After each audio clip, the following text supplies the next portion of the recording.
इरशाद नबवी, यकीनन तीन उमूर बदतरीन झूठ हैं। आदमी अपने बाप के अलावा किसी और की तरफ अपनी निस्बत करे, यानी अपना नसब बदल ले। अपनी आंखों को वो चीज़ दिखाने का दावा करे जो उन्होंने नहीं देखी, यानी झूठा ख्वाब बयान करे। रसूलुल्लाह सल्लल्लाहु अलैहि वसल्लम की जानिब वो बात मंसूब करे जो आपने नहीं फरमाई।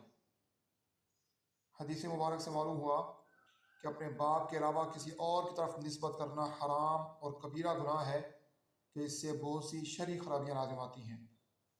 झूठा ख्वाब बयान करना अल्लाह ताला के बारे में झूठ बोलना है कि रब ताला ही ख्वाब दिखाता है। रसूलुल्लाह सल्लल्लाहु अलैहि वसल्लम की तरफ झूठी निस्बत करना अल्लाह ताला पर इफ्तिरा है, इसलिए कि आप सल्लल्लाहु अलैहि वसल्लम ने जो कुछ फरमाया वो वही इलाही